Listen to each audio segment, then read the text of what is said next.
Ask hedge solutions के CEO और MD वैभव सांघवी साहब हमारे साथ इस समय शो पर जुड़ रहे हैं। सर बहुत बहुत शुक्रिया आज जी बिजनेस को अपना समय देने के लिए। स्वागत है आपका, बधाई। रिकॉर्ड पे रिकॉर्ड हमारे बाजार बना रहा है, जबरदस्त रैली है हमारे बाजारों में, ग्लोबल मार्केट्स में। तो वहीं से करते हैं शुरुआत, लाइफ एट लाइफ हाई पर आगे का व्यू क्या बनता है सर? इसी तरह का मोमेंटम हमारे बाजार और ग्लोबल मार्केट्स में बरकरार रहेगा? आई थिंक दीपांशु, ये अगर मार्केट का नजरिया देखिए फ्रॉम ग्लोबल पर्सपेक्टिव और local perspective, negative catalyst on the horizon अभी फिलहाल नहीं दिख रहे हैं। जो सरप्राइज आ सकती है प्रॉबेबली वो ब्याज दरें, जिस हिसाब से मार्केट जो अपेक्षा कर रहा है कि ब्याज दरें बहुत ही अच्छी तरह से फटाफट नीचे आ जाएंगी, हमें लगता है कि वो ग्रेजुअली आएगी और वहां एक सरप्राइज हो सकता है possibly, especially from the global perspective. Second कि ग्लोबल ग्रोथ की अगर बात करें तो चाइना में अभी भी वीकर ग्रोथ है। हालांकि गवर्नमेंट वहां की ट्राई कर रही है स्टिमुलस दे के उसको पंप अप करने की, but from a global perspective growth rates थोड़ी वीक हैं। हालांकि अगर भारत की बात करें तो यहाँ हर एक इकोनॉमिक नंबर हम देखें तो right from GDP growth to जिस हिसाब से प्राइवेट केपेक्स की जो निशान हम देख रहे हैं, जो इंडिकेशंस हम देख रहे हैं, हमें लगता है कि डोमेस्टिक एंगल से इकोनॉमी रोबस्ट कंटिन्यूड रहेगी और इन्फ्लेशन भी कंट्रोल रहेगा। सो मूलतः के बात और सारांश में अगर बात करें कि नेगेटिव कैटलिस्ट नहीं दिख रहे हैं, वॉलेटिलिटी थोड़ी इंक्रीज हो सकती है, but markets will follow earnings. जिस हिसाब से नतीजे आएंगे मार्केट्स उनको फॉलो करेगी गोइंग फॉरवर्ड। ओके, तो ट्रेंड है वो बरकरार है और मार्केट इस ट्रेंड को फॉलो ही करने वाली है गोइंग फॉरवर्ड। सर आपने ग्लोबल फैक्टर्स की भी बात करी, हमारे फैक्टर्स पर भी नजर है। ऑफ कोर्स दोनों जगहों पर इस साल इलेक्शन रिलेटेड ट्रिगर्स भी होने वाले हैं। उससे बाजार के मूवमेंट में कुछ हो सकता है या फिर ये टेम्पररी फिनोमिनन रहेगा, जो बाजार का ब्रॉडर ट्रेंड है वो बरकरार ही रहने वाला है?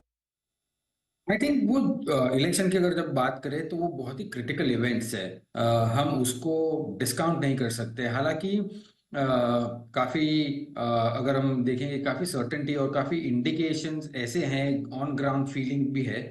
But from a risk perspective, जैसे हम we are students of risk, तो अगर हम देखें तो ये काफी बड़ा रिस्क फैक्टर है। हम generally from a long short portfolio या रिस्क एडजस्टेड पोर्टफोलियो के हिसाब से अगर हम अप्रोच देखते हैं तो हम ये इवेंट्स में कॉल नहीं लेते हैं। हम काफी रिस्क हेज्ड पोर्टफोलियो हम लेके जाते हैं जनरली इन दीज इवेंट्स। सो कहने का मतलब यही है कि इवेंट्स है, वॉलेटिलिटी थोड़ी इंक्रीज होगी, बट अगर जिस हिसाब से नतीजे एक्सपेक्टेड है अगर वो आते हैं तो प्रॉबेबली एज आई मेंशन, जैसे ही नतीजे जैसे आते हैं वैसे ही मार्केट फॉलो करेगा। और अभी हम ग्रोथ की बात कर ही रहे थे, आगे की आउटलुक की बात कर ही रहे थे, और मूडीज की तरफ से अपडेट भी आते हुए दिख रहा है। जीडीपी अनुमान 6.1% से बढ़ाकर 6.8% कर दिया है। जबरदस्त रिवीजन आया है जहां तक ग्रोथ आउटलुक का सवाल है। ऑलरेडी हमने देखा हमारी Q3 जीडीपी ने सरप्राइज करा था, 8.4% पर आई थी, और उसके बाद अब आपके लिए ग्रोथ रिवीजन आ रहा है मूडीज की तरफ से। FY24 यानी कि मौजूदा वित्त वर्ष करंट क्वार्टर के एस्टिमेट्स को मिलाकर अब इन्होंने ग्रोथ आउटलुक 6.1 से बढ़ाकर 6.8% कर दिया है। तो बढ़िया कॉन्फिडेंस मूडीज दिखा रहा है जहां तक भारत के ग्रोथ अनुमान की बात है, और बहुत ही शानदार यहां पर इन्हें आगे ग्रोथ की एक्सपेक्टेशन है। रीसेंट जीडीपी आउट परफॉर्मेंस के बाद यहां पर भारत का ग्रोथ अनुमान आपको बढ़ते हुए दिख रहा है। तो अच्छा अपडेट है ग्रोथ को लेकर। और अभी जैसे वैभव जी भी बात कर रहे थे, आगे का मोमेंटम भी बाजार का अच्छा है, कोई भी नेगेटिव कैटलिस्ट नहीं है, इनफैक्ट सारे पॉजिटिव डेटा ही आपको आते हुए दिख रहे हैं। सर बताइए फिर, इतने सारे अगर पॉजिटिव कैटलिस्ट हैं बाजार के लिए, तो कहां पर इस समय रखनी चाहिए नजर? किस तरह से अपनी निवेश की स्ट्रैटेजी बनानी चाहिए? आप किस तरह से अपने पोर्टफोलियो के एडवाइस दे रहे हैं सर? आई थिंक जब हम बोल रहे हैं कि नेगेटिव कैटलिस्ट नहीं है, एक हमेशा ध्यान रखना चाहिए कि हर एक चीज का एक वैल्यू होता है। तो जब वैल्यूएशन की बात अगर हम साथ में करें तो हमने देखा है कि लास्ट 1.5 years या 2 years में काफी वैल्यूएशंस इंक्रीज हुए हैं, स्पेशली मिड और स्मॉल कैप के सेगमेंट में। सो हमें ये भी लगता है कि ये एक पॉकेट है जहां पे थोड़ी रिस्क आ सकती है। अगर अर्निंग्स कैचअप नहीं होते हैं तो एक पॉसिबिलिटी है कि वहां एक करेक्शन की संभावना हो सकती है। वेर एज लार्ज कैप हमें लगता है कि बेटर प्रेफर्ड रहेंगे at least for the next 1.5 to 2 years। So in that perspective हर एक निवेशक को ध्यान में रखना चाहिए वैल्यूएशन, बिकॉज अगर एक्सपेंसिव वैल्यूएशंस में इन्वेस्ट करते हैं और अगर ग्रोथ नहीं आता है तो उतनी ही लंबी दौर तक आपको इन्वेस्ट करना पड़ेगा for some returns. So it's always good to have कि it's always good to see to that कि वैल्यूएशंस हम जब डालते हैं पैसा तो रीजनेबल हो। तो वो एक रिस्क फैक्टर है। बट अगर ओवरऑल स्ट्रैटेजी की बात करते हैं तो जैसे मैंने कहा कि एक बड़ी इवेंट के आगे हम जनरली हाईली हेज्ड होते हैं ऑन द पोर्टफोलियोज। और अगर हेज की बात करें तो सेक्टरल अगर हम देखते हैं तो हमें इंडस्ट्रियल्स एक सेक्टर है जो कंटिन्यूड अच्छा लग रहा है। ऑफ कोर्स थोड़ी करेक्शन होगी तो हमारा डिप्लॉयमेंट थोड़ा एग्रेसिव हो जाएगा, but in in any case वो मल्टी ईयर अपॉर्चुनिटी है। रिन्यूएबल्स एक मल्टी ईयर अपॉर्चुनिटी है और हमें थोड़ी थोड़ी पॉकेट्स ऑफ कंज्यूमर डिस्क्रिशनरी भी ठीक लग रहे हैं। सो ये सेक्टर्स में हम ध्यान रख ले हैं at this point in time from positivity. Sir, ये प्रीमियमाइजेशन की जो स्टोरी है उसमें कुछ अपॉर्चुनिटीज दिख रही हैं। अभी हम बात कर रहे थे कि अक्रॉस कंजम्पशन कंपनीज की तरफ से प्रीमियमाइजेशन पर फोकस ज्यादा बढ़ रहा है और उसमें भी कुछ इंटरेस्टिंग नेम्स निकल कर आ रहे हैं। आप यहाँ पर अपनी कुछ पोजीशंस बना रहे हैं?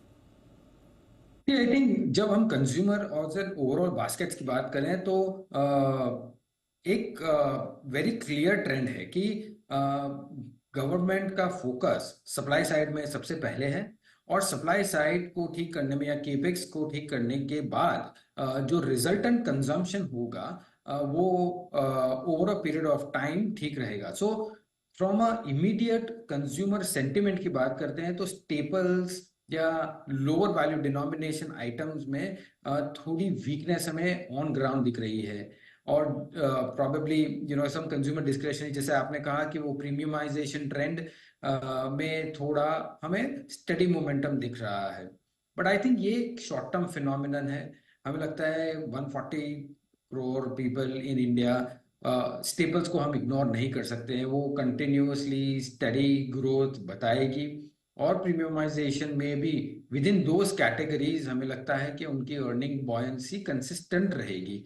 सो टेम्पररी डिसलोकेशन, टेम्पररी वीकनेस एक अपॉर्चुनिटी की तरह देखना चाहिए जो लॉन्ग टर्म निवेशक है। शॉर्ट टर्म के लिए आई थिंक ये at least for the next 2 quarters weak रह सकती है, specially on the staple side.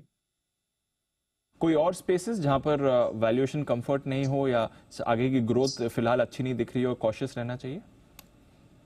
C I think valuations को छोड़े, बट आई थिंक हमें फ्रॉम अ मैक्रो पर्सपेक्टिव एक बैंक्स एक नॉन कंसेंस और एक सेक्टर है जहां हम ओवरवेट से प्रॉबेबली न्यूट्रलिश आ रहे हैं, क्योंकि हमने best of the cycles in terms of growth, NPAs, return on assets, return equity, ये सभी हम देख चुके हैं। और यहाँ से हमें लगता है कि इंक्रीमेंटली जब पर्सनल लोन पे थोड़ी आई वुड से थोड़ा रिस्ट्रिक्शन आ रहा है या प्रॉबेबली एक ग्रोथ थोड़ा वहाँ थोड़ा कर्टेल हो सकता है, वो जो high kind of margin business है, हमें लगता है कि यहाँ पे in spite of marginally cheaper valuations ये सेक्टर पे थोड़े हेडविंड्स रहेंगे। Of course tactically in between आप रैली देख सकते हो, but from a medium term perspective हमें नहीं लगता है कि यहाँ beyond a point valuations expand हो सकते हैं। चलिए, ये है आपके लिए बाजार पर पूरा आउटलुक। जैसा सर ने कहा, कुछ परेशानी नहीं है, आगे का ब्रॉडर ट्रेंड अच्छा है। कुछ स्पेसेस हैं जहां पर अपॉर्चुनिटीज हैं, कुछ जहां पर आपको थोड़ा इस समय कॉशियस रहना चाहिए। बहुत बहुत शुक्रिया सर हमारे साथ आज जुड़ने के लिए और अपना आउटलुक भी शेयर करने के लिए। Thank you. Thank you sir.